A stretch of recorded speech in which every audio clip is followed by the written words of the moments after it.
Good afternoon, everybody. Welcome to another of our Peers Under Pressure series. Many of you already know us here at OSKA, and of course, if you've joined us on previous webinars, you'll know some of my panelists this afternoon. But for anybody new joining us, a very warm welcome. So without further ado, let's get on with our session and let me introduce you to my guests this afternoon. I'm delighted to welcome three experts in their field. First of all, I'd like to welcome Alison Schofield. Hello, everybody. Alison is a clinical manager and honorary TVN at York Hospital NHS Foundation Trust. Her current role as clinical manager at Mole Digital involves producing and delivering education and tools for healthcare professionals in all aspects of tissue viability. Alison has worked for more than 20 years in community services as a district nurse and a TVN, and she also led a pressure ulcer prevention team in Bradford NHS services. I'd also like to welcome back Valerie Dowley. Hello, everyone. Valerie is an independent tissue viability nurse specialist with many years' experience in both acute and community healthcare settings. She is also a nurse lecturer at the University of Brighton at the Foundation Degree for Health and Social Care Practice and is now an Associate Fellow of Higher Education. And last but by no means least, I'd like to welcome Anita Morton. Hi, everyone. Anita has more than 20 years' experience in community nursing, teaching and industry. Coupled with an extensive background in nurse education, pressure area care and negative pressure wound therapy, Anita truly believes that education is the key to excellence in care. And I'm Emma, and I am your chair this afternoon. So we want you to get as much out of this session as possible. If you'd like to share your experiences or ask any questions, please use the Q&A function on Zoom to participate in our discussions. These ladies truly are experts in their field, so it's a really good opportunity to ask the expert. So with our introductions done, let's get on with our session. Keep moving, the importance of movement to reduce pressure. Ladies, this is an area that we address quite well, but in reality, it's often quite challenging when it comes to partially mobile patients and residents, staffing, time shortages and things like that.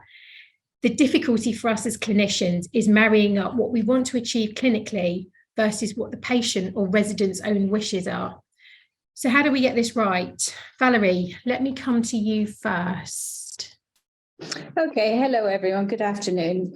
So as with all of the other Peers Under Pressure webinar, this is linked very closely to the asking model that we try and that is, nationally is being promoted as the foundation for good assessment on patients. And obviously keep moving is a real core part of that. And it is a really important prompt for us to recognize the importance of movement. Next slide, please. So just to recap, it's just a reminder that a pressure ulcer is defined as a localized area of damage to the skin and underlying tissue, usually over a bony prominence or related to a medical or other devices. And it results from unrelieved, sustained pressure that includes pressure associated with shear damage. And the damage can present as a superficial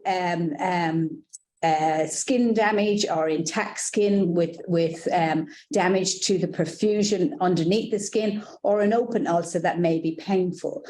And a reminder that there are now 7 categories of pressure ulcers. It goes from category 1, 2, 3, 4, unstageable, deep tissue injury, and medical device related damage. And just again, another reminder that nationally we're really striving to make the language around pressure ulcers that everyone uses the same type of language. So we call them pressure ulcers now, and not bed sores or pressure injuries or pressure damage or decubitous ulcers, which are terms that you may have heard about in the past.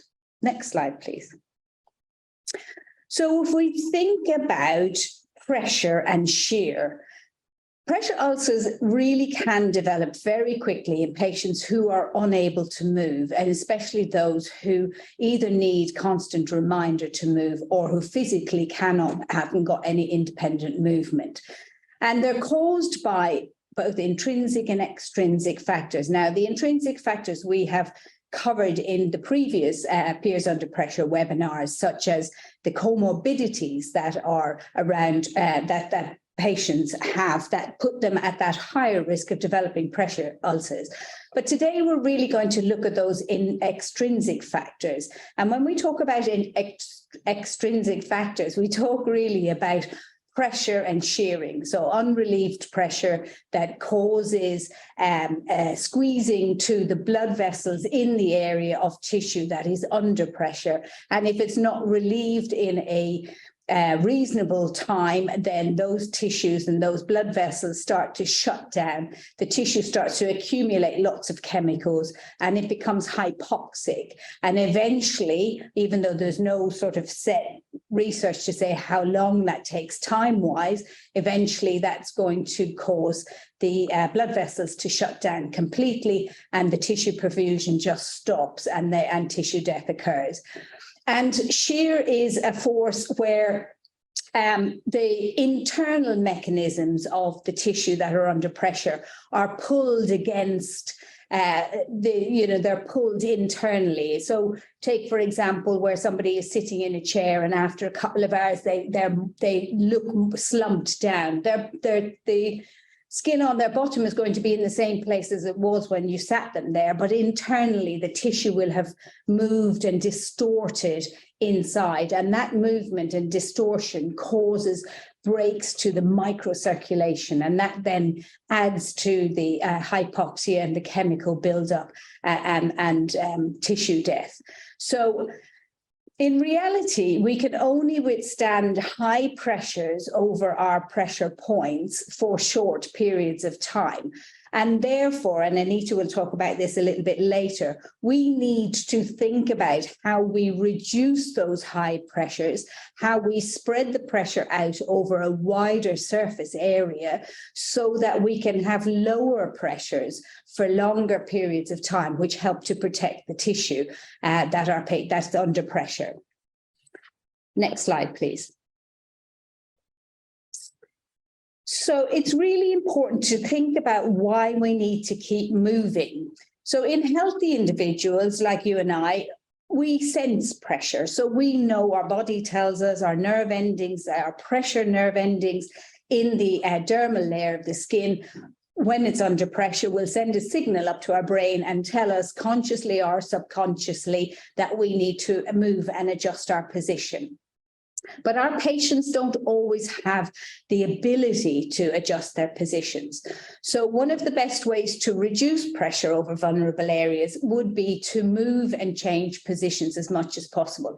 And any research that you look at, or any of the academic literature or the clinical literature that you look at, will support that idea that regular position changes is an absolute necessity in reducing pressure over vulnerable areas. So it's about looking at how we can offload some of these areas, how we can improve the reperfusion of the tissue that might be struggling, and how we can assist in maintaining that skin's microclimate. And when we talk about microclimate, we're talking about reducing that sort of buildup of heat, reducing the buildup of sweat that makes the skin and the tissue work harder. Because if it has to work harder, then it just adds to the risk level for the patient. And yes, it is easier said than done, but the current guidelines, the EPUAP and the NICE guidelines will all say that patients who are at risk should be repositioned unless it is otherwise contraindicated. And there are reasons why it can be contraindicated. Next slide, please. So if we look at what is mobility and immobility. So when we talk about mobility, we're really referring to a patient's ability to move independently and freely within their own sort of environment or within their own capability, but they really don't need prompting, they don't need any assistance, they can move about. They're able to engage in all of the activities of daily living. They can, they're walking, running, sitting, standing. So generally they're healthy and there's no issues about them moving. The This obviously enhances their muscle tone. It also allows for really good perfusion of the tissue, so the tissue is healthier. It allows for good movement of nutrients, and tissue repair is good because of that, and it increases energy levels. And there's also those huge psychological benefits of being independent within your movement, not only for quality of life, but freedom as well. So on the other side of that, immobility refers to patients who are unable to move about freely. That means that they're, for some reason, they have physical restrictions which stop them from moving independently. So next slide, please. So we did a poll at the beginning of this session, perhaps that can be popped up, which looked at so the poll was, how often do you encourage your patients with reduced mobility to reposition? So we had the highest was about 74% that said in and around every 2 hours. There was about 34% who said every 4 hours. There was 13% which said every hour. And 9% that said once or twice a day. So that's interesting to see that the highest majority are aware, which is really good, that movement needs to be regular and constant within obviously the holistic assessment of the patient's needs. So if we can close that poll, please. Okay, so reduced mobility, what does that actually mean? So that means that a patient's ability to alter their position and relieve the pressure is greatly reduced. Now, that might be that they need assistance or they need reminding about moving. So you can have reduced mobility on mobile patients, but it's because they need reminding. So it's not independent, it's not triggered properly, and many of the patients that are nursed in healthcare will have a level of reduced mobility, whether that's a temporary thing, whether that's a permanent thing, or whether that's something that's deteriorating over time.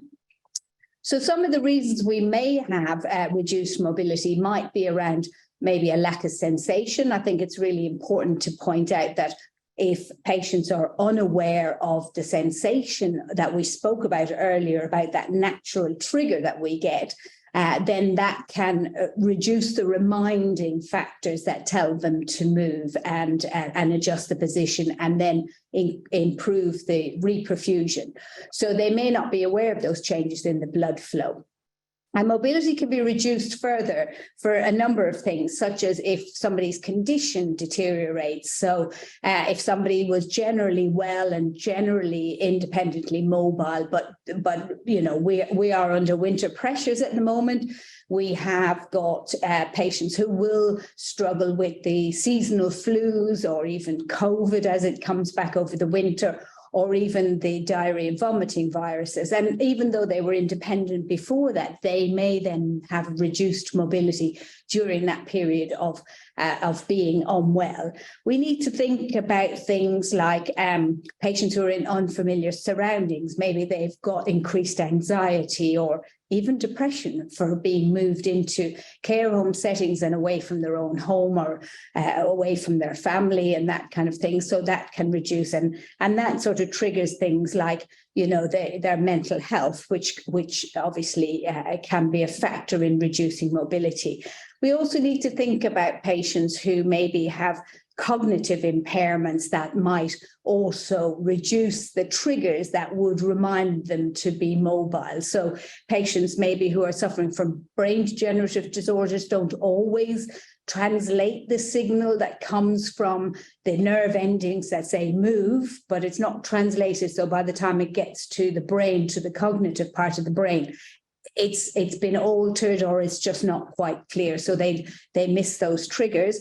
Or we might have issues around sedation or medication, especially if patients are under medication reviews or they're starting new medication that might reduce their mobility. And patients post-surgery, or if they have fractures, especially in the elderly population, if they fall and they have a fracture, or if they have surgical procedures, or if they get really, if they get infections such as urinary tract infections, which is quite common, and that reduces mobility as well. So that's just giving you an overview of mobility. And what I'm going to do now is pass you back over to Alison, who's going to really talk to you around, again, the risk assessment associated with that. Thank you, Val.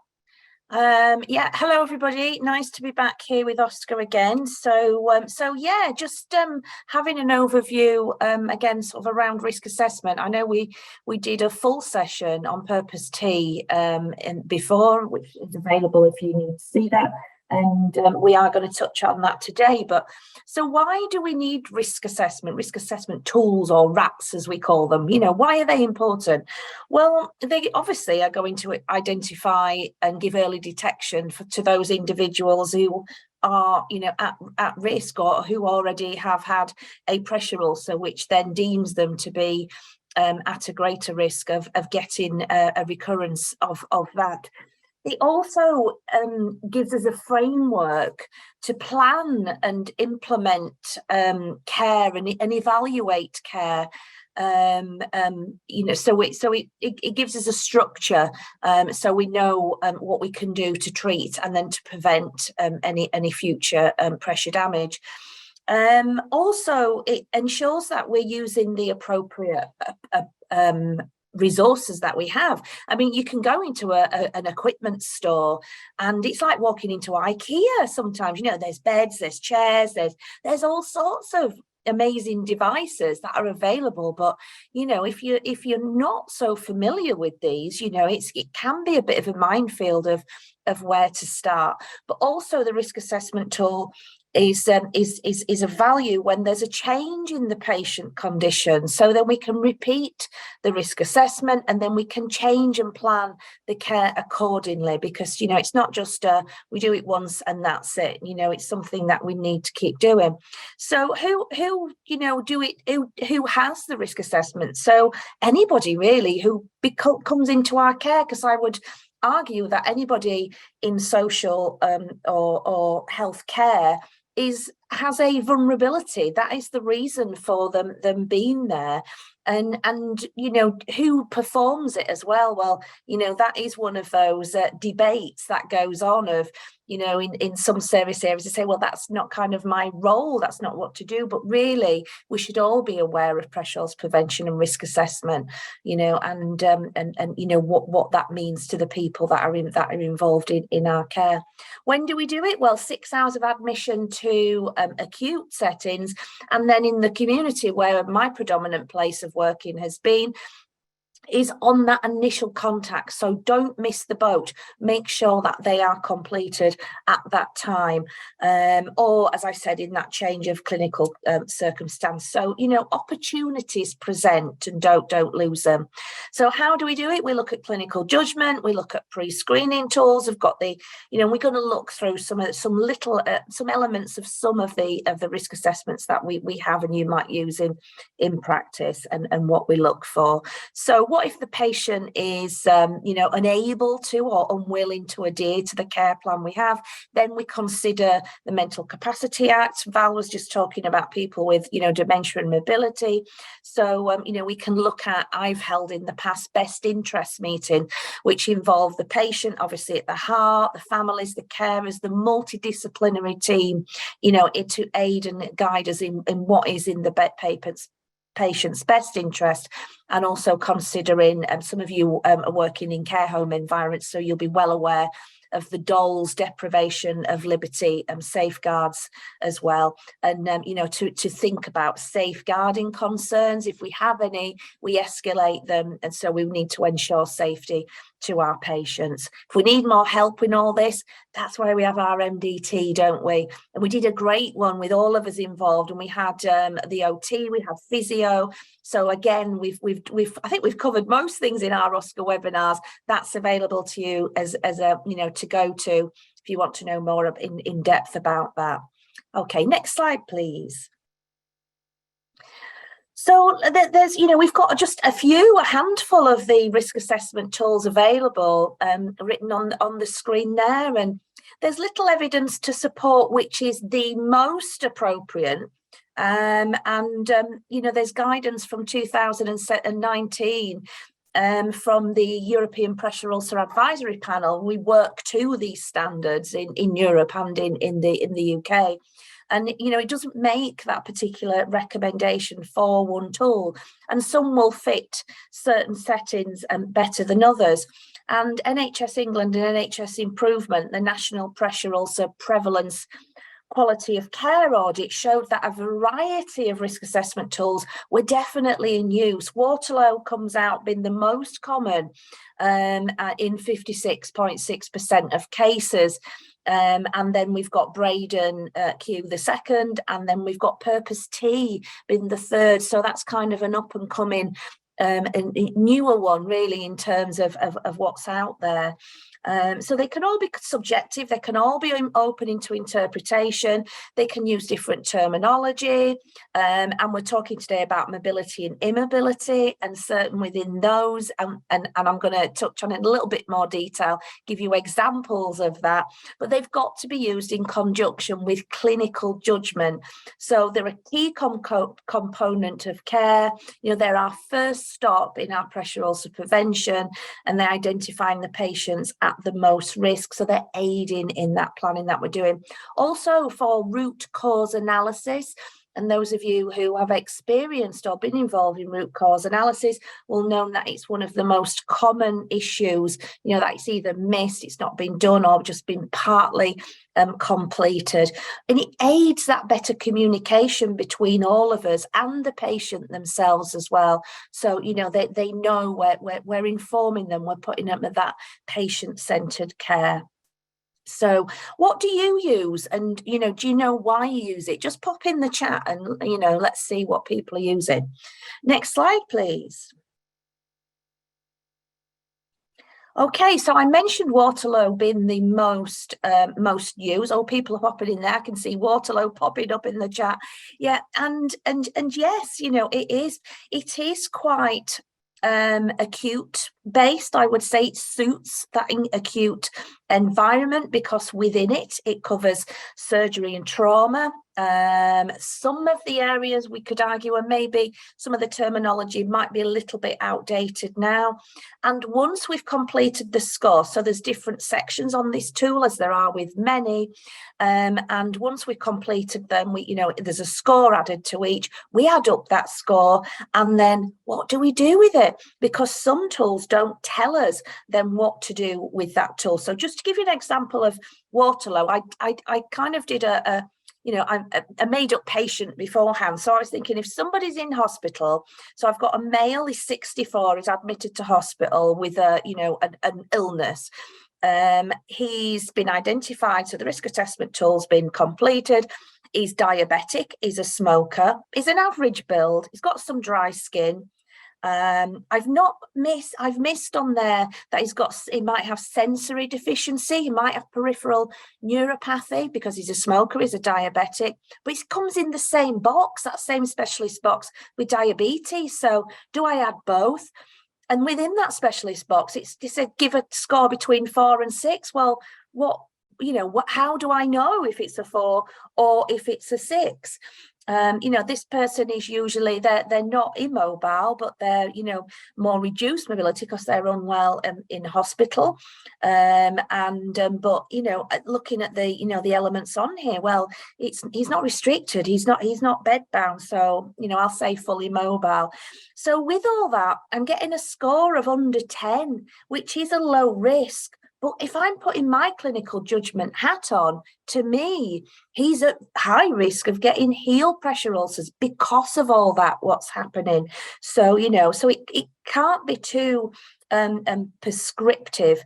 And we do have our local policies, of course, which probably, we have, we'll have the Waterloo or such, whatever you use within that, and it will maybe have more guidance of, well, if it's this score or this score, kind of how to use it. I mean, that often we'll have, say, use a foam mattress at low risk, and it'll kind of work up that scale to kind of a dynamic mattress and things.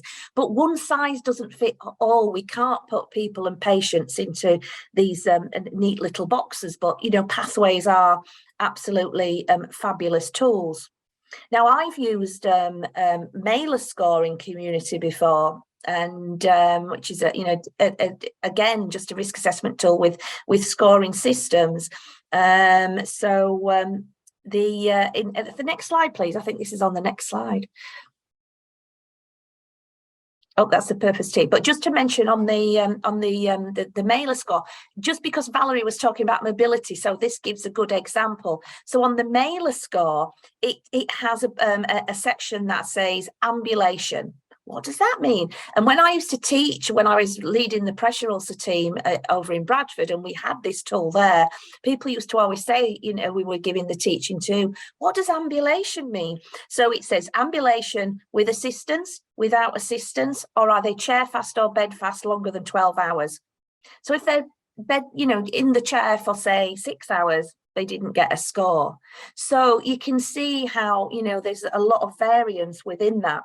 Then there was a separate box for mobility, and it had full range of movement, requires assistance of 1 to move or 2 or more to move, or immobile due to pain or other. People got really confused between the ambulation and the mobility aspects of that. And so there is, if you look further, there is a bit of a guided description to Mailer, but you haven't always got that with your tool at hand. And it's saying ambulation means a person's ability to get up and walk and move. And also that the mobility aspect is about people's different parts of their body being able to move. So we would look at that within repositioning, but that's not so straightforward, is it? You have to have had training to identify all those different elements. So purpose T. Now, this was put into place. It was extensively evidence-based through research, through Leeds University and Suzanne Coleman specifically, who I've had the pleasure of meeting and sitting in on some of her sessions to listening to this. And purpose T, and I saw some people pop in the chat, they were using this now. And it's the National Wound Care Strategy Programme, which we follow for national guidance in England, is recommending that this is used. And so why is that? Why is it different to the other scores that were tried and tested and we've used along the way? Well, it's great that it covers all service areas and all patients. It's got a traffic light system. I love a traffic light system. Red, amber, green. It just, really explanatory, and I don't think you can really go wrong with it. So it gets us to, as we go through it, and again, we've done this as the previous webinar, so I'm not going to go into all the details of it, but it gets us to think. We start to use our clinical judgment as we're going through, and at the end, it's not saying there's a score, low, high, whatever, there's a score of 10 or above. It's just getting us to think in that red, amber, green, right, well, which of our pathways are we putting into place? A really high one, kind of medium one, or we'll kind of watch and wait for the moment. So any element on purpose T that ticks the yellow boxes, then it goes on to the next steps, which is like full assessment care planning. If they tick a blue, then they move on to the next section of that. It sounds, and you might look at that on the screen and think, oh, that looks really busy and complicated. It's actually not. As you work through it, it is very easy to use. So, we've got extras in there like analysis of independent movement, and it goes into detail of position changes and whether a person can move themselves or needs aid to moving. So it's a bit more detail than some of the others that we have. Next slide, please. So who is at risk of pressure ulcers? Well, anybody could be at risk of any age, from neonates through into the elderly. People can have different conditions, different situations, which makes them vulnerable or can make them become vulnerable. So when we do the risk assessment, we must complete it must be completed in a person who is, you know, going through changes with physically. It might be, and that may become mentally, their mental well-being is reduced, which then will affect things like their mobility, circumstances, you know, environmental. Val mentioned about the cost of living crisis.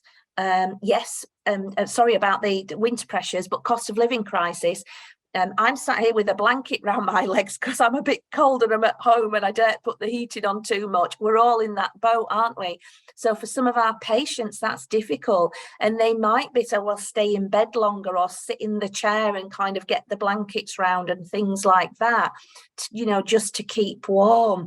And also food situation, people are relying on food banks or maybe not buying things that they used to have because, you know, inflation's gone up and that's become ever the more difficult. So, you know, all those elements are not on our risk assessment tools. So we have to work with the times as well. What is going on around us right now and take all that, you know, into account.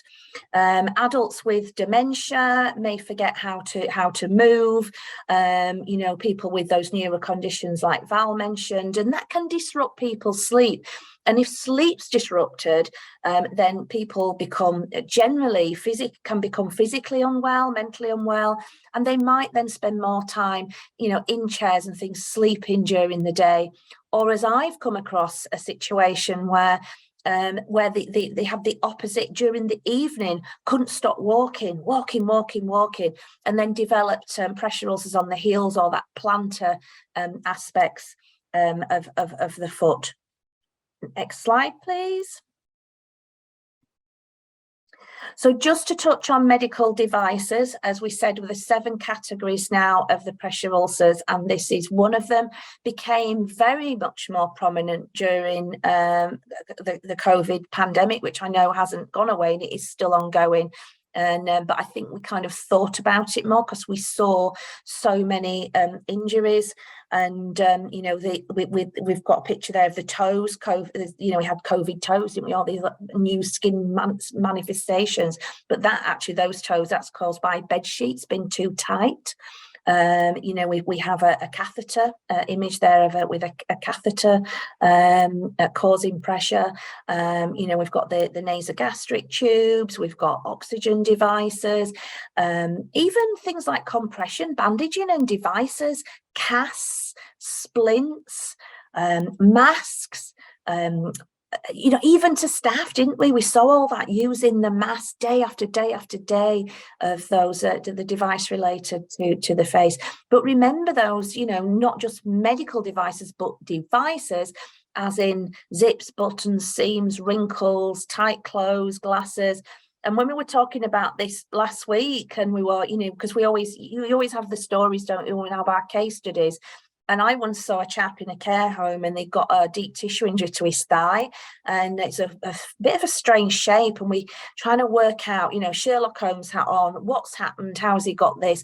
And it turned out he'd been laid on his false teeth during the night. So anything, any tiny, I mean, that's obviously not a tiny thing, but tiny little things that in the bed, just check, because they can cause pressure damage to somebody with very vulnerable skin. Okay, so I think I'm handing over to Anita right now. No, I think you're actually handing over to me, Oh, Alison. I am sorry, Val, for that. I have that written down as well.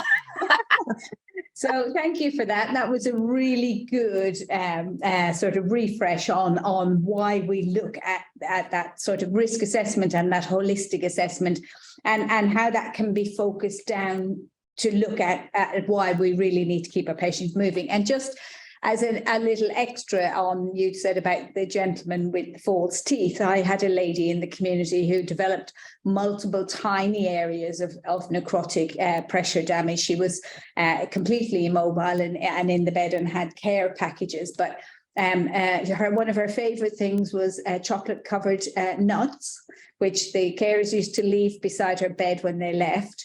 And which she used to just reach over and take, but she never liked the nuts. She used to suck the chocolate off and spit the nuts out.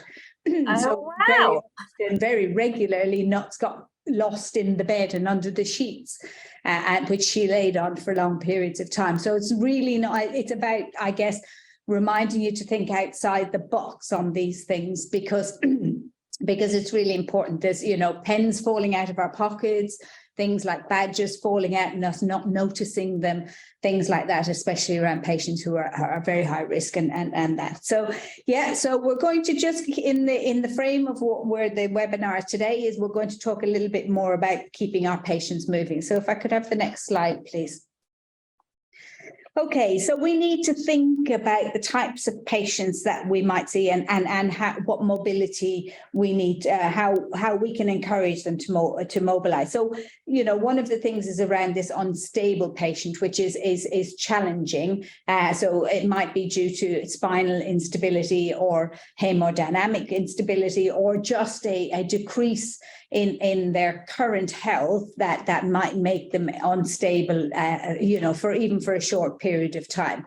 And with all of our patients that have a degree of immobility or are immobile, we need to think wider than just what we have, because we might need to engage other things like the multidisciplinary approach to assessing those patients. So we might need to think about bringing in people like OTs or physios, or even seating specialists or manual handling specialists, and even around doing sort of risk assessments. And sometimes it is small, but as you said in the poll, frequent movements that we can use to make sure that we are giving sufficient offloading. And as Anita is going to talk to you a little bit, we might need to think about a specialist equipment, especially sort of equipment that helps us to give effective repositioning. So things like having slide sheets or fitted slide sheets that are in place, things like providing equipment that might do some of the work for us, like tilting equipment or things like that. And then even dynamic equipment falls in under that process. So if I could have the next slide, please. So let's look at some ways that we can help to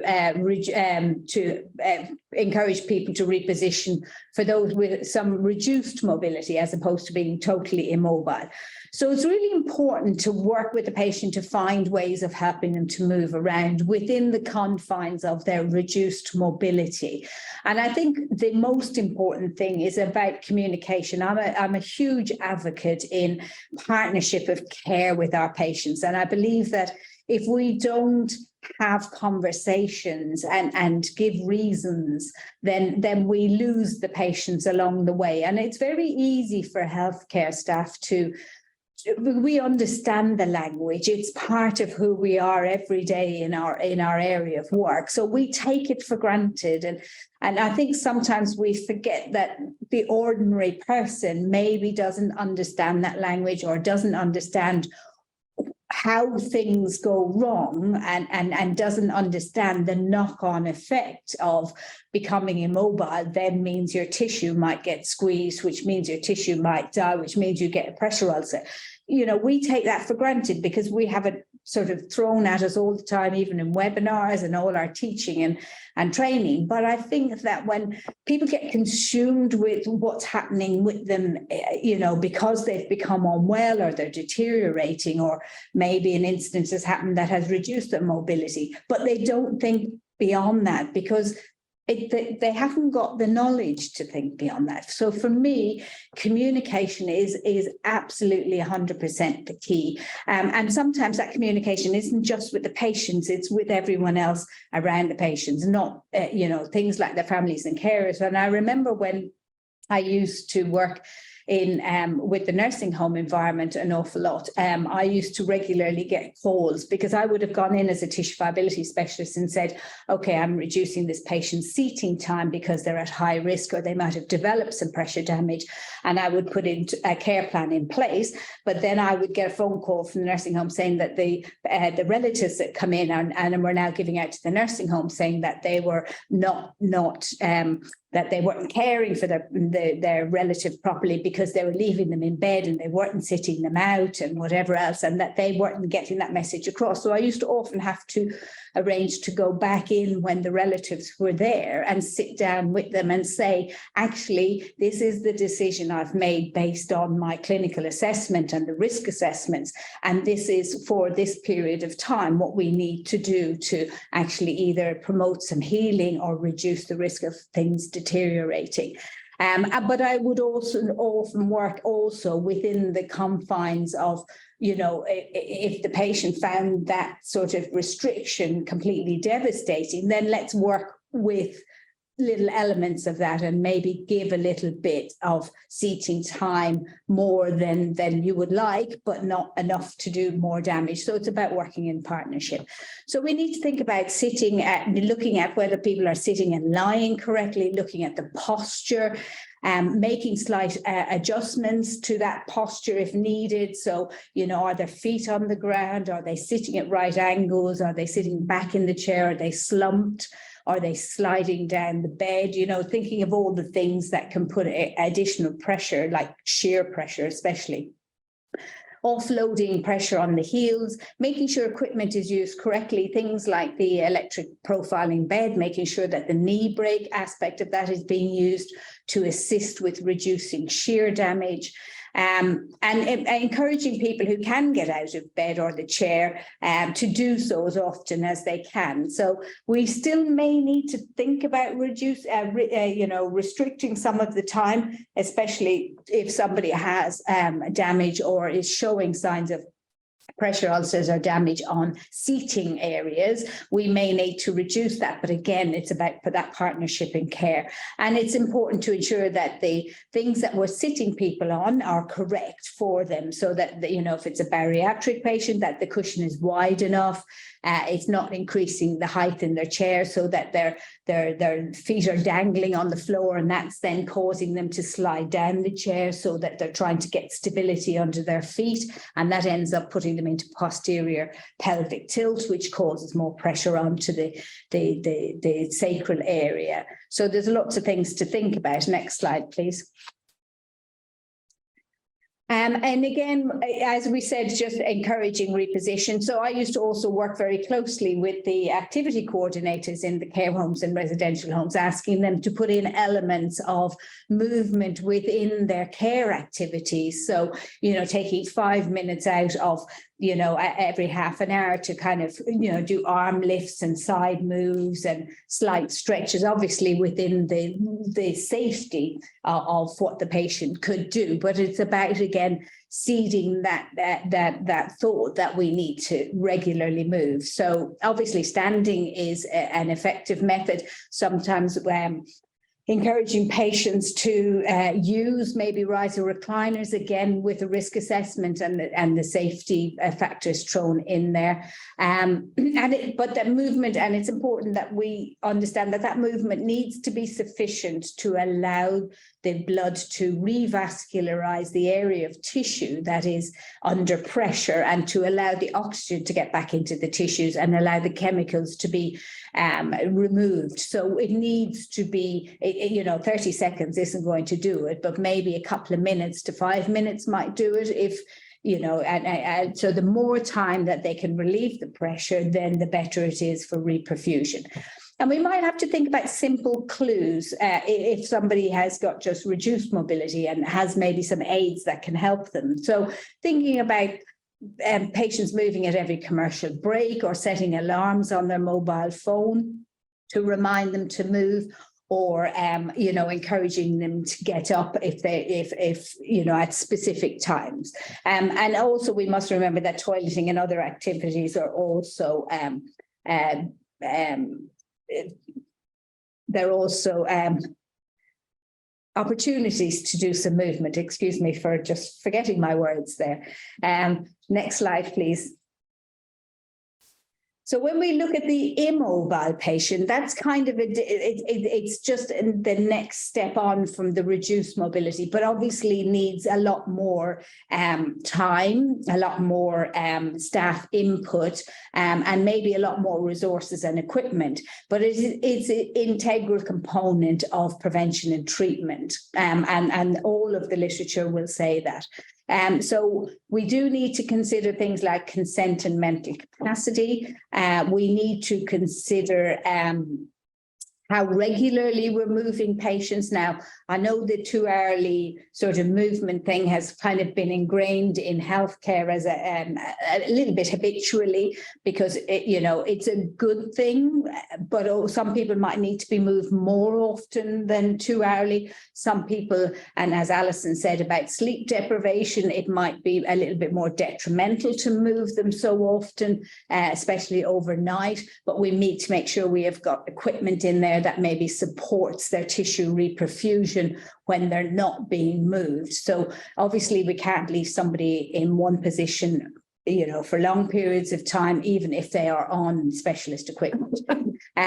So we can use pillows or foam wedges, or even talk to the OTs and physios about how we can support people in offloading, maybe using a sort of a 20 to 30 degree tilting, and looking at devices that can actually assist with repositioning. We talked about those earlier, maybe slide sheets, electric profiling beds, some mechanical turning devices or repositioning devices, and other things like specialist mattresses and seating. Next slide, please.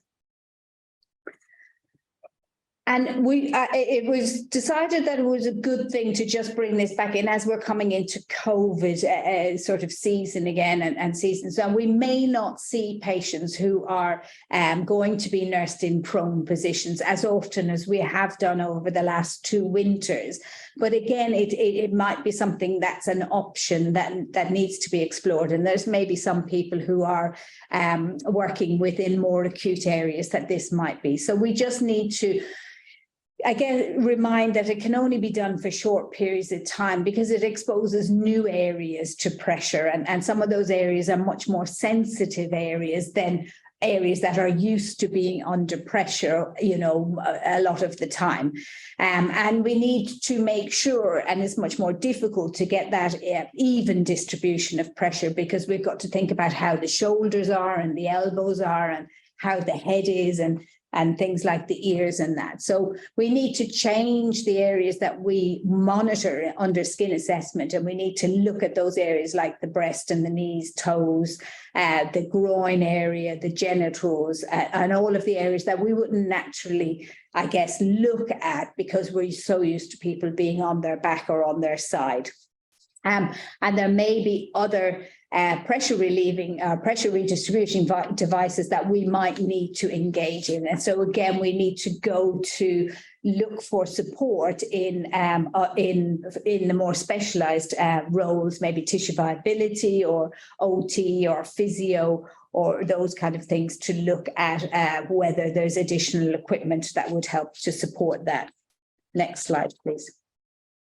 So it's about reminding, again, getting that message across that the key for around keeping patients moving is about offloading and repositioning. If they can do it for themselves, then great. If they can partly do it for themselves, to encourage them as much as possible within those within the range of the movements that they can do to do it. And if they can't do it for themselves, then we need to be doing it for them. And as you can see on this slide, we have what's called a body map. And this is where a sheet is put between the patient and the support surface that maps the pressure in any particular area while the patient is in that position.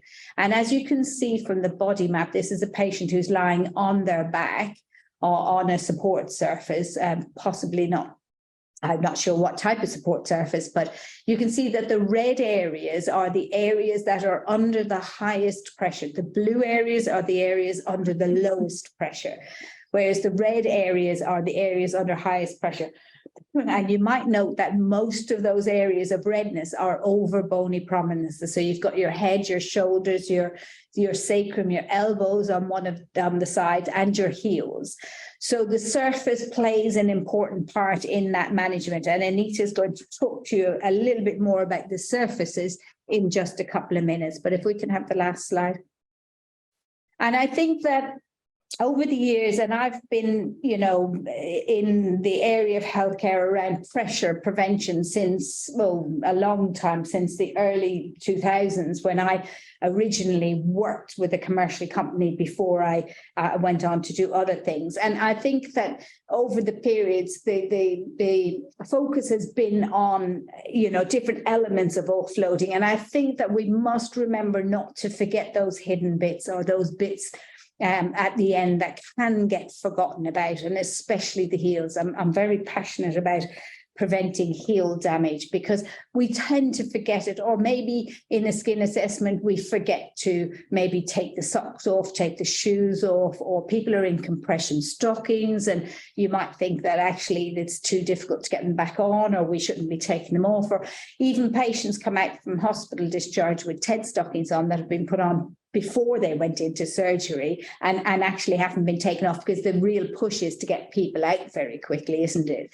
And even, there's even sort of compression. So I had just a very last quick story for me. I had a lady who used to come to my leg ulcer clinic who was a little bit erratic, but we put her into a light compression stocking, and she came back a couple of times after that and seemed to be managed very well, and then completely disappeared off our radar. And the next time we saw her was 4 weeks later, when she attended an A&E, because she had not taken her socks off since, but her edema had grown in her legs because she had not listened to leg elevation and heel offloading, and ended up having substantial damage from the compression stockings, which would be considered a medical device, cutting into her skin because of the edema. So we really do need to keep an eye on areas that are maybe less visible, not triggered in our mind as much as things like the sacrum and the seating bones and that.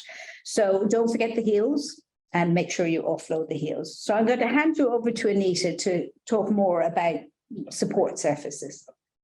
Thanks, Valerie. So so let's have a little look at, I suppose, at the equipment we can use to help us to reposition. So we'll look at all of this equipment in a little bit more detail, but as Valerie has mentioned previously, we can certainly use the bed frame to help us to reposition our patients. We mustn't forget manual handling equipment and how we can use that to aid us and obviously aid our patients with repositioning. Seating, I'm no seating expert, but we will certainly touch on seating, and the key thing there obviously will be to tap into your MDT team.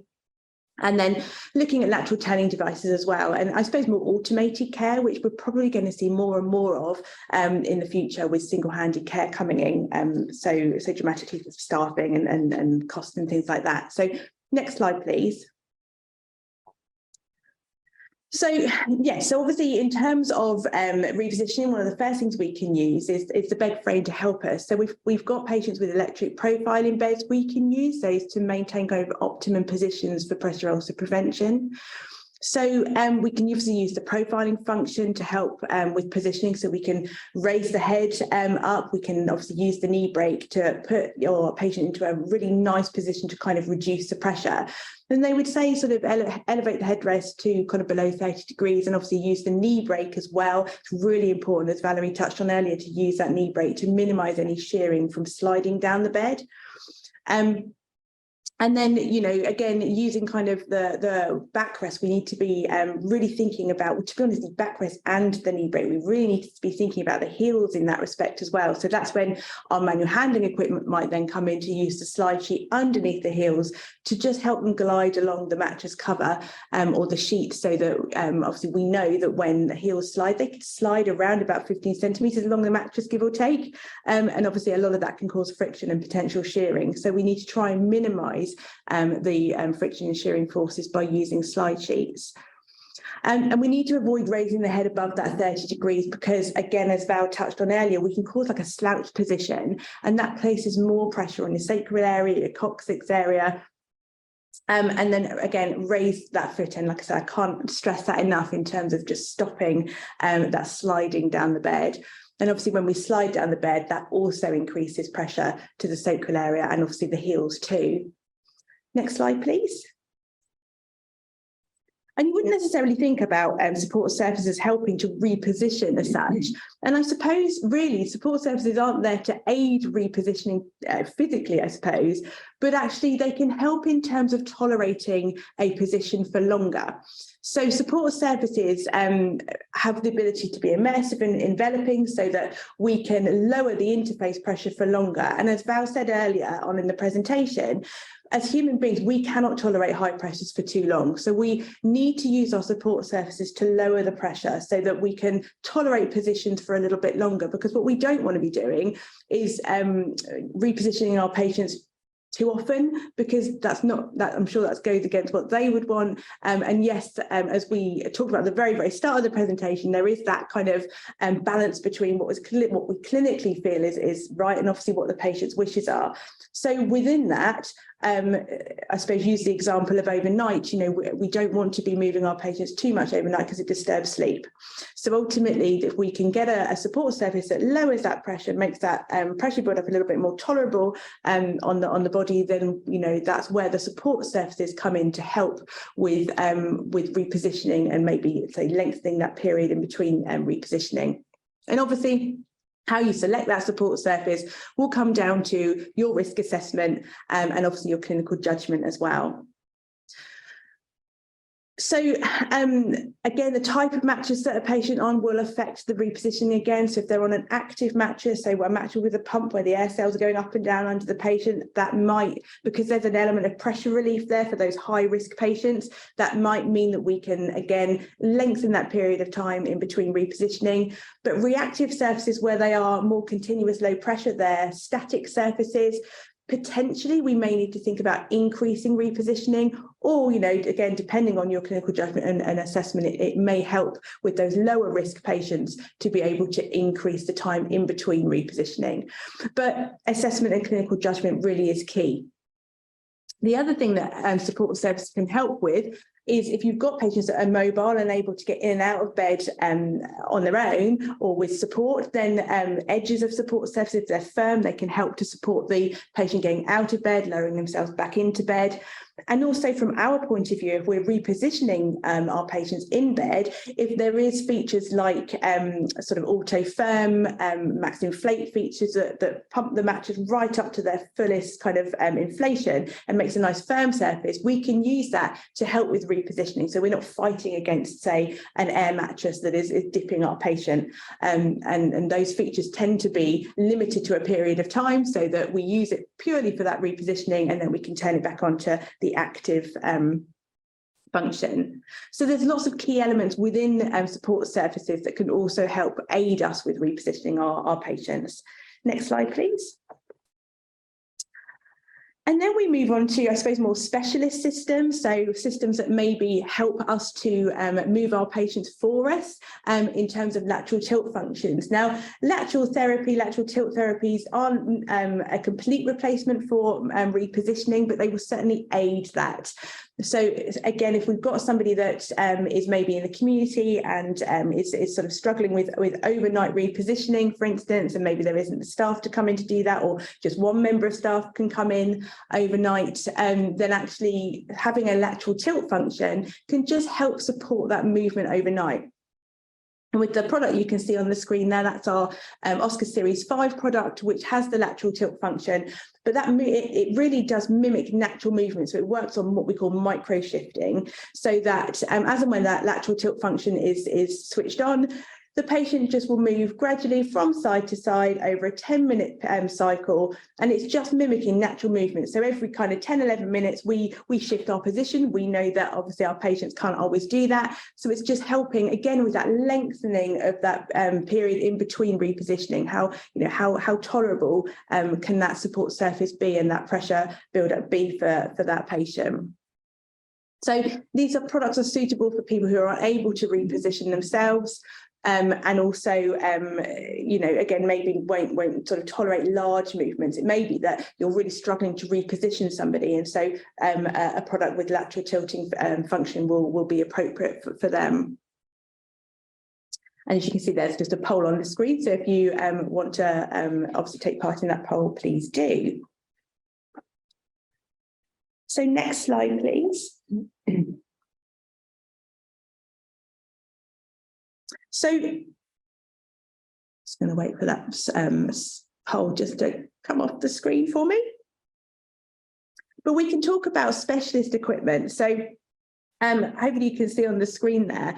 This is where we're looking at more kind of automated care, really. So I think there's probably going to be more and more products in the future coming out, which is where the care is automated. So it's relying really on you know, very few members of staff, one member of staff, so that we can perform single-handed care, and even, you know, potentially patients performing the task from their bed.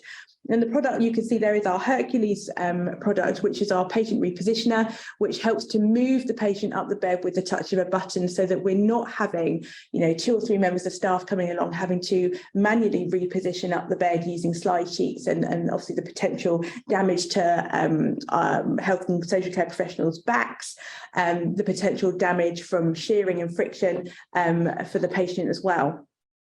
So we really need to be thinking about embracing these new technologies and using them to help support not only us as healthcare professionals, but also support the patient to make maybe more dignified care, and again, enabling self-care in some circumstances as well.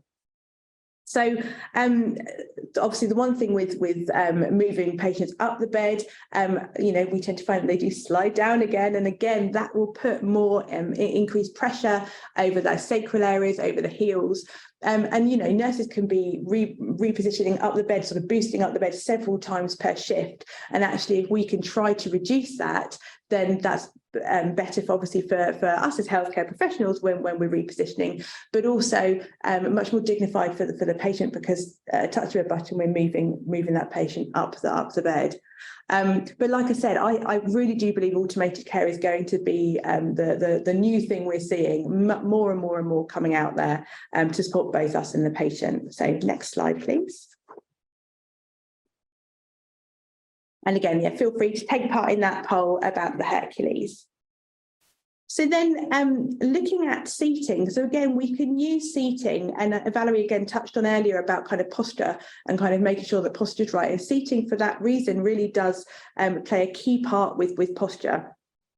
And like I said, you know, I'm certainly not pertaining to be expert in seating. That's where our OTs come in, and really, you know, I would encourage you all to get OTs involved at that point. But just a few key things around seating, you know, because we can use specialist seating to help reposition our patients, and it can be really challenging. Obviously, certainly if we've got patients who are using chairs and things, and they're sleeping in chairs, and you know, we're obviously thinking about trying to reduce the pressure. So we can use kind of the tilt features of seats and the reclining features of seats to help reposition. So it has been found that significant changes to the load on the buttocks begin as and when the seat tilt exceeds 15 degrees. And actually, if we combine a seat tilt of over 35 degrees combined with a 30-degree recline, we really start to see the most significant reduction in the load on the buttocks happening. So it can play a really key and important part. So it is always important to tilt the seat first and then recline the backrest, because that, similarly to when we're looking at the profile in bed, it will reduce that tendency to slide down the chair, which is obviously what we don't want to happen. And then when we're returning to a more upright position, that we should be moving the backrest first, and then obviously tilt the seat up to the normal seat angle. But like I said, you know, it really is a multidisciplinary approach to seating and to repositioning in general, but certainly where seating comes in, it really is going to be a multidisciplinary approach. Next slide, please. So this is why, because we do need to make sure that our patients are measured, I suppose, correctly, and that they have the right seating and chair for them. So it is important to look at the seat width. So if our seat is too narrow, then we can start to see pressure damage in the hips and the buttocks and the back of the knees. And if it's too wide, then we kind of lose that posture support. So our patients become unsupported.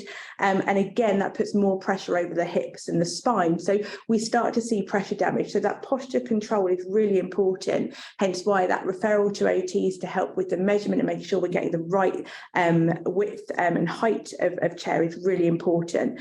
And again, Barry touched on earlier that height of chair being so important, because what we don't want to see is our patients sort of slumping down the chair and using their heels to kind of dig into the floor to keep them supported, because not only will we then see pressure damage to the sacral area, we also then get pressure damage to the vulnerable heel area as well.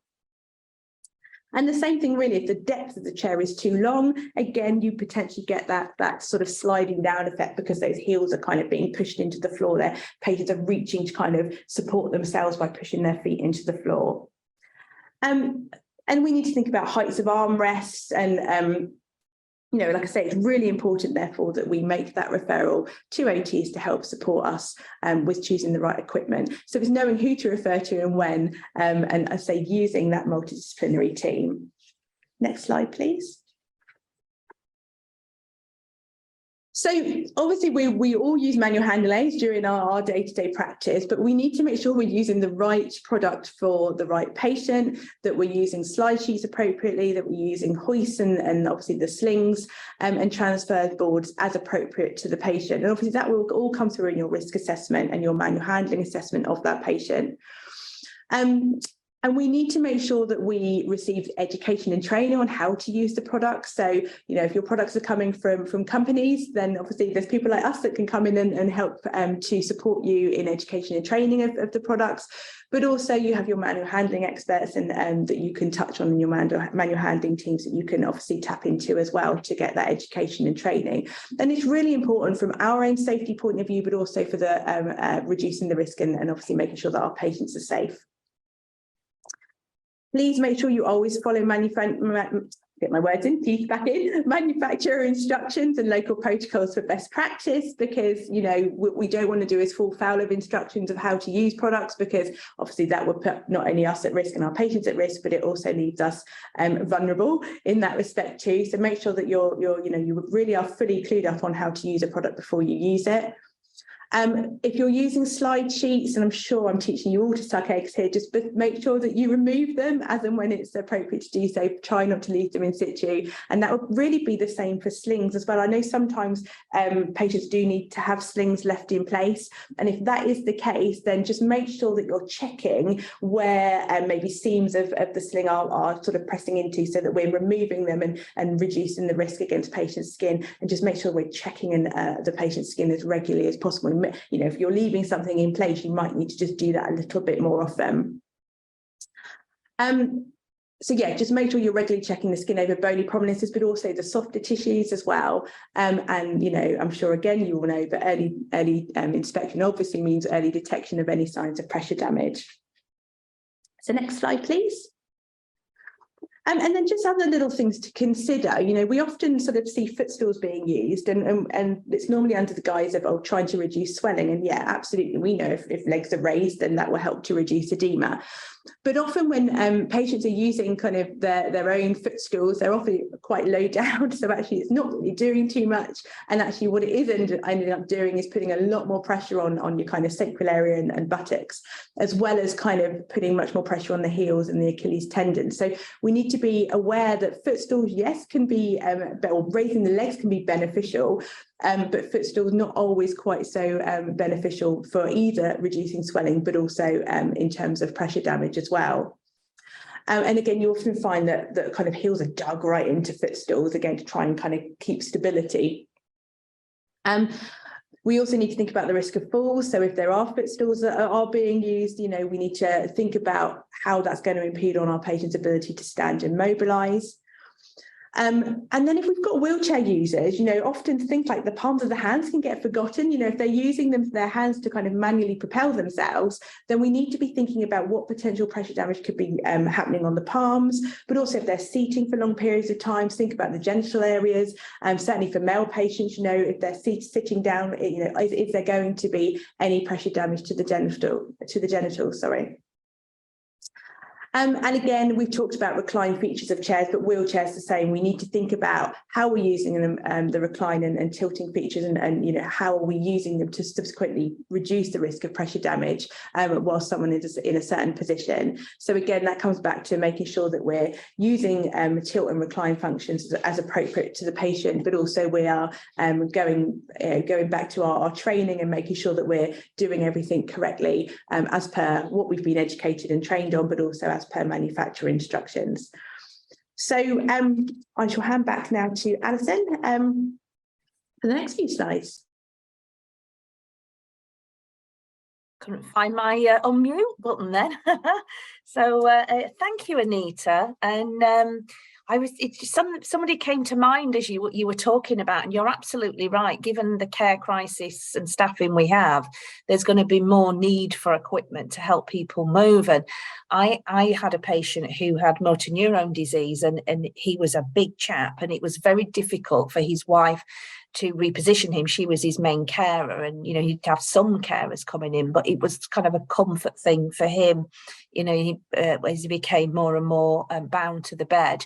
And he had this, it was through research and the MMD Society, it was an eye gaze system where through eye gaze he could change the profile functions on the bed. So there may be things like that we need to think about the future of, because of the crisis we have.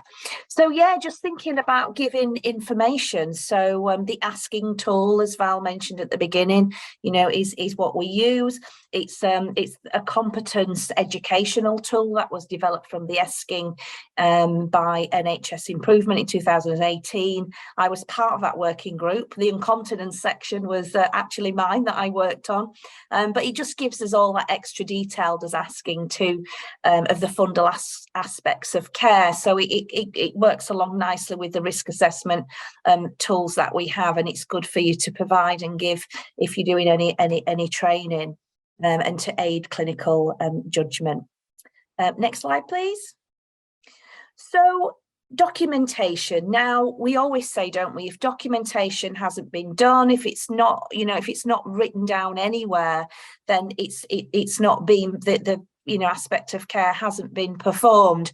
And, in a court of law, if there's a case taken or if it's through a coroner's court, documentation is always the number one issue that will see settlements of litigation take place. And unfortunately, at times there has been situations where staff have been seen to be implicated in omissions of care because of the result of serious injury or even death sometimes, because the documentation isn't supporting any evidence that particular things should have been done, or the risk assessment hasn't been done. So it might be that we use electronic patient records. We might still be in some using written records, and either or, whichever, it's absolutely fine, but just make sure you keep everything fully filed and that everything's completed. And it's difficult, we know it is, don't we, in these I do, you do, in these busy and difficult times. But if we, and like I was doing some training in York last week with the community staff, and they were saying, we're doing our system 1 at night at home and things, and that's not ideal and that's not perfect. And if that's happening, we should be reporting that on our DATEC systems, because if we never report anything, nothing will ever change or get highlighted. But we don't want to leave ourselves wide open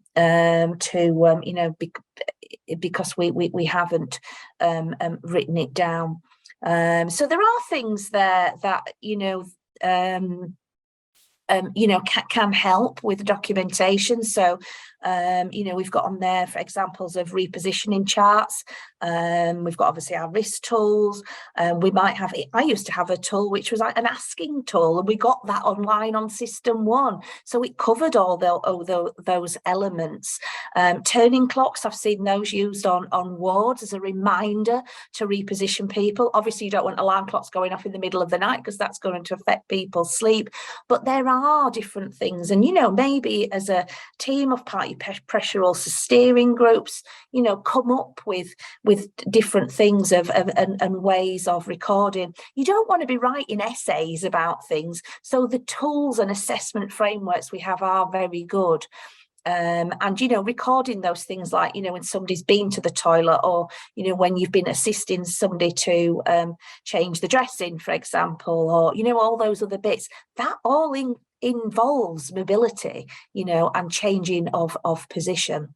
Somebody mentioned in a question about falls, and we will answer all the questions at the end, but 20 years ago I was actually a falls nurse, so I completed a lot of falls assessments, and we're talking about mobility today, and obviously falls is a consequence of when, you know, people have mobility affected.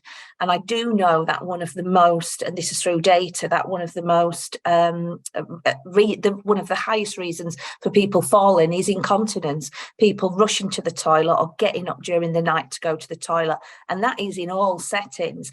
And if people are not in a, you know, a setting where they have somebody there to assist them, if they're at home, for example, a long lie can be a cause of very severe pressure ulcers. I've seen where people have fallen against radiators, then sustained pressure damage as well as burns.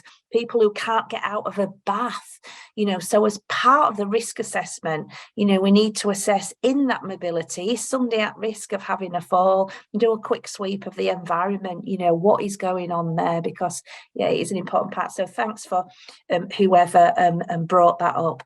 Next slide, please. So giving information, and how do we do this, and do we do it very well? Well, you know, that again it was added in because we felt it was, you know, a very important part of what we do, you know, for the patient, for their families, for carers, and just for those of, you know, the wider MDT. Communication is one of the things that's identified in root cause analysis, you know, and also in you know, patient complaints that they well we weren't told how to do that, we didn't know about it, it wasn't explained to us. And do we, you know, how do we do it? Do we do it verbally? And there is evidence to suggest that actually if we do give information verbally, then that has a greater impact sometimes than giving something in written form. But make sure you document that you've given that advice and you've given it verbally. You know, sometimes I've worked on leaflets in the NHS before, and it's like, oh, I want to change the leaflet because the one we've got, it's very, you know, it's prescriptive, it's very wordy, it's got medical jargon in it, you know, kind of how can we jazz that up a bit? And it sometimes can be difficult getting that through and approved governance processes. But and also one of our webinar OSKA webinar family members, Lisa Ledger, who is an occupational therapist and works in the field of pressure ulcer prevention and is actually a seating specialist. She's done her PhD, and she did a research project on the use of patient leaflets and how effective they were, and her findings were that actually they were not that effective. So what do we do? Well, you know, maybe we have to kind of come up with more creative ideas, and we have to create videos and you know, kind of apps and more types of visual tools. And I know we might think, well, oh, there's certain, you know, our elderly population don't use these types of things. Well, my dad's 82 and he can use an iPad. It might be in basic format or whatever, you know, he's not like the grandkids, but, you know, they're still using it. You know, people are moving forward with that type of thing. And, you know, we assume younger people are very proficient in using social media, and that's how they learn, and they learn from the gadgets they have around them. But actually, when you look at the teaching and learning evidence, that isn't true. and people use through, all people of all ages can learn through things like social learning in kind of stories and case studies as examples. So it's just, things to think about for the future. And can we have the next slide, please? So those communication issues, have been identified, as we said, in root cause analysis, but we have to consider how the patient is going to receive information when we're giving it to them, because, if they're in pain, are they going to, or if, they haven't slept all night, if they've got capacity issues, are they going to actually receive the information well that we want them to have?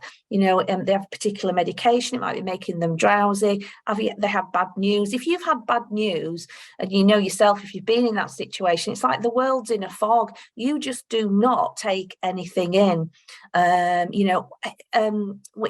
Visual or hearing impairment as well. Giving somebody a leaflet, can they actually read it? Or, we're telling somebody something, can they hear everything what's going on? How much retainment of that information is somebody getting?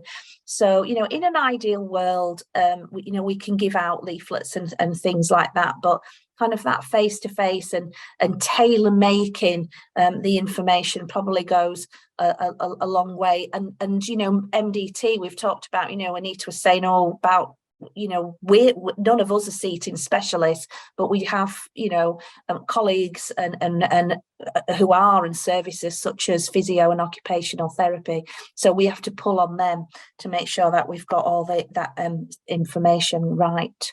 Next slide, please. So to try not to use too much jargon, language that can be, the best understood. And language, does it, that we're such a multicultural society. When I worked in Bradford, we had, there were the particular languages that were quite common in certain areas of people in communities. So we had leaflets and information that were in the language that people could understand, and also giving that information to the family as well. So you've got that kind of wide circle, and carers. And demonstrations, showing somebody something. You can go through this particular steps, like a 4-step type model. When you are teaching somebody, show them and then get them to repeat it, in repositioning, in, just something like that, in offloading heels, printing off diagrams and putting them onto the patient's walls by the bed, in how this looks like for the carers, use of pillows or offloading, then this is how it should be, because not everybody knows how to do these things. Next slide, please. So this is a good example of a leaflet, and this is for staff and carers. It could be for family members, it could be for patients themselves, really. That it's got a clear message, it's vibrant, it catches the eye, it's got the red, amber, green, which I like, and it's got that 5-step process, so you can use that to go through and demonstrate with somebody. Then they've got that reference there how to use. We could even put this, you could do it into into a voice message, and somebody has that there then to press play. You could put it into a YouTube video, and it's there as a resource to use. So there are ways of doing it, but we just have to look at the best aspects of that. I'm conscious of time, so I think we're going to move on to Emma now for to get through those important questions that we have. Ladies, another poll. Yeah. Oh yes, another quick poll just around sort of the clinical training. Ladies, again, another fantastic session. I've learned so much. We've had some questions that have come in, so let's address those. Alison, you alluded to one, which was around falls. Do you have a system or recommendation of recording falls data where at the end of the month it can be reviewed? Do you have any recommendations? Yeah, I mean, that's how I've been involved in falls a lot over the years, and falls is a patient safety incident, as is pressure ulcers. So I'm not sure the person who asked the questions which environment they work in, but if it's in the NHS, you would do that on your Datex type systems where if somebody was on a hospital ward and they fell, you would do that on a Datex system. If somebody falls in their own home, we don't usually report that as an issue, but you would just use your general documentation, and it might be that you might have a falls team. If you don't, there might be falls assessment tools that are used. If you're in a care home, again, follow your local protocols that are in place, and those other kind of like hospice or whichever environment you're in. So it might be through CQC. So, every area will have its own, there'll definitely be a standard and a policy, but it is classed as one of the patient harms. Thank you. Next question. Do we need to reposition every 2 hours those who are at the end of their life? For example, if they are to live a few days with a syringe driver? I'm happy to do that, Alison.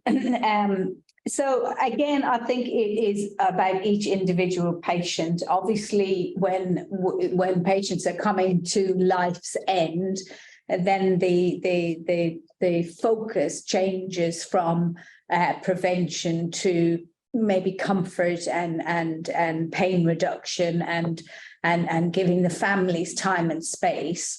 So I think it's about having sort of that wider discussion with the people involved in the care, and looking at and even maybe preempting some of that before they get to that stage. For example, you might want to put equipment underneath them that can be stepped up. So you might have a sort of a hybrid system that is a static mattress that can have a pump put on towards, so that it doesn't involve them having equipment moved in and out towards the end when maybe their pain is increased. So I think it's a very individual thing. I think that obviously coming to life's end, our priorities change, and it's around comfort. It's around allowing the family or the people close to that person to be with them for as long as possible. So, and there is a recognition that there are skin changes at life end, so we call it scale, where the body's perfusion shuts down, especially in the peripheries. So you get that sort of pale waxing sort of discoloration to the skin, because the blood is diverted in to kind of keep the major organs going. So there's an element of increased risk and potential for pressure damage. So I think it's about that individual assessment, individual discussion with the patient, the family, the relatives, and people involved in their care, and that decision then documented very clearly in recognition that actually the end of their life is coming within the next sort of hours or days. Thanks, Val.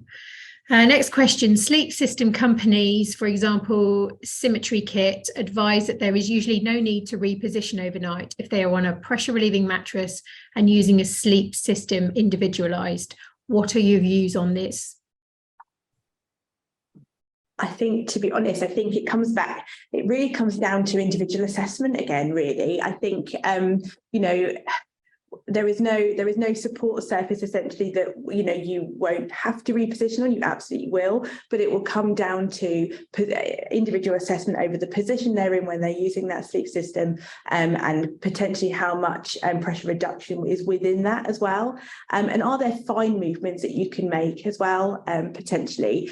So it's not always about complete repositioning. It might be about a slight adjustment that can aid and support that. Sorry, Valerie. No, and it's about ensuring that if that is the approach that you're taking, and that's what thing is, that their skin is assessed regularly, that any skin changes, that is, I always I always found during my practice that I was flexible about repositioning and movement, provided that things were going okay as far as the skin integrity or the healing was concerned in that. So I think that if you are sort of doing that, and if you are leaving people overnight and they have sleep systems in place, we need to be assured that that is working correctly for them, and that there is, so they need to be assessed on a fairly regular basis, that their skin isn't deteriorating, or that if they have wounds already or pressure damage already, that they are continuing to improve.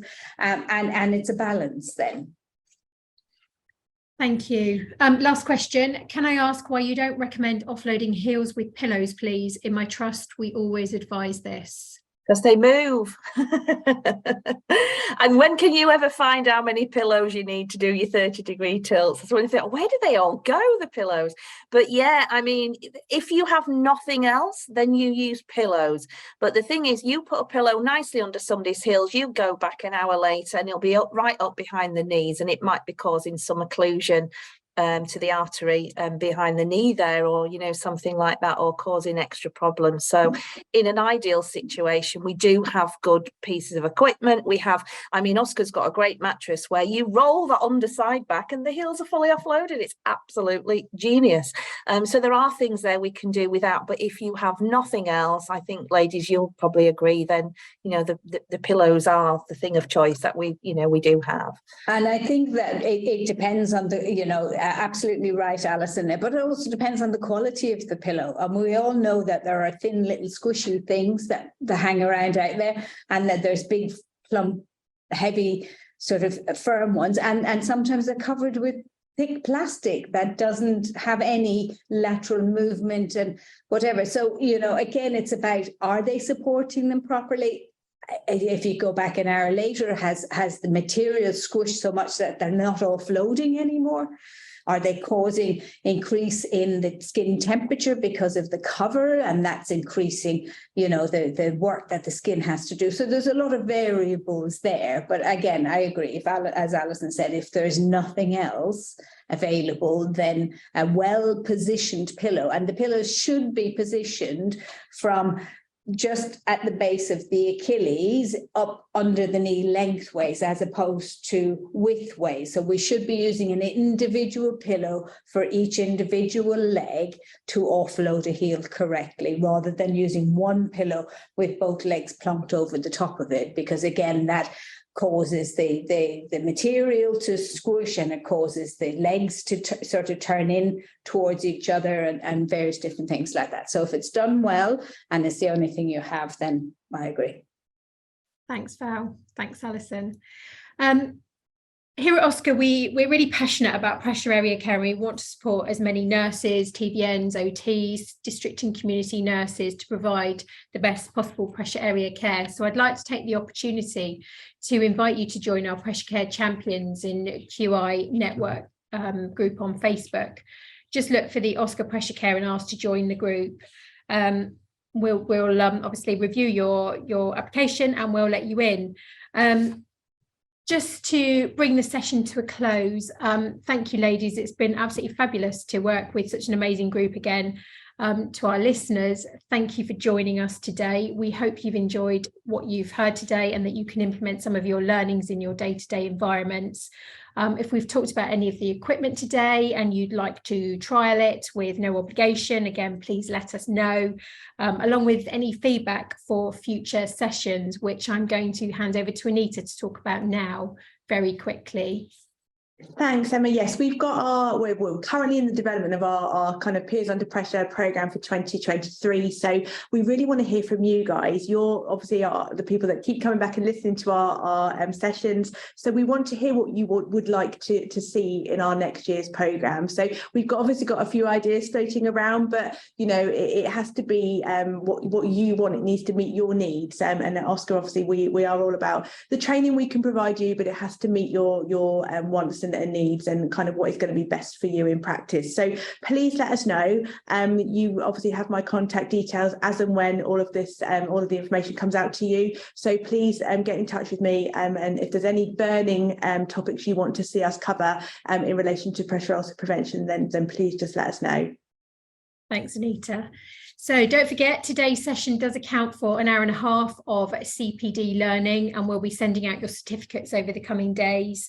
We've recorded the session, which will be available to watch on playback. So again, we will send you the link towards probably early next week, along with any of the training materials that support this webinar. And of course, if you'd like to chat with any of our experts, Anita, Valerie, Alison, Lisa, we talked about Lisa, then reach out to us at nurse@oska.uk.com. So that just leaves me to say a final thank you, ladies, another great session, and to our listeners, have a great evening.